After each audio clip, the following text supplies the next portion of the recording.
சுமார் 300 ஆண்டுகளுக்கு முன் ராமநாதபுர சமஸ்தானத்தை சேதுபதி மன்னர்கள் ஆட்சி செய்தனர். அந்த காலகட்டத்தில் ஒரு பக்தரின் கனவில் மாரியம்மன் தோன்றினார். கடலில் நீங்கள் வீசும் வலையில் நான் கிடைப்பேன் என கூறி மறைந்தார். திடுக்கிட்டு எழுந்த பக்தர் காலையில் கிராமத்தினரிடம் விவரத்தை கூறினார். மீனவர்கள் ஆழ்கடலில் மீன்பிடிக்க சென்றபோது சுமார் 2.5 அடி அம்மன் சிலை கிடைத்துள்ளது. பரவசமடைந்த பக்தர்கள் அம்மனை வைத்து பூஜித்து வந்தனர். இதை அறிந்த சேதுபதி மன்னர்கள் அம்மனுக்கு கோயில் எழுப்பினர். இன்றும் கடலில் கிடைத்த அம்மன் சிலை கோயிலில் இருப்பது குறிப்பிடத்தக்கது. சோழகன்பேட்டை, முத்துக்குடா, புதுப்பட்டினம் உள்ளிட்ட சுற்றுவட்டார கிராம மக்களின் இஷ்ட தெய்வம் சந்தன மாரியம்மன்.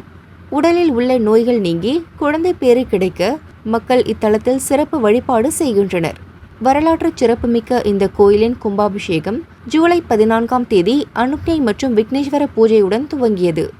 அதைத் தொடர்ந்து கணபதி ஹோமம், நவக்கிரக ஹோமம், வாஸ்து சாந்தி, அக்னி சங்கிரகணம், கும்பலாகாரம் உள்ளிட்டவை நடத்தப்பட்டது. யாகசாலை பூஜைகள் பூர்ணாகுதியுடன் நிறைவு பெற்றது.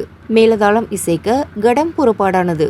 சிவாச்சாரியார்கள் வேத மந்திரம் முழங்க கோபுர கலசத்திற்கு புனித நீர் ஊற்றினர். தொடர்ந்து ட்ரோன் உதவியுடன் பக்தர்கள் மேல் புனித நீர் தெளிக்கப்பட்டது.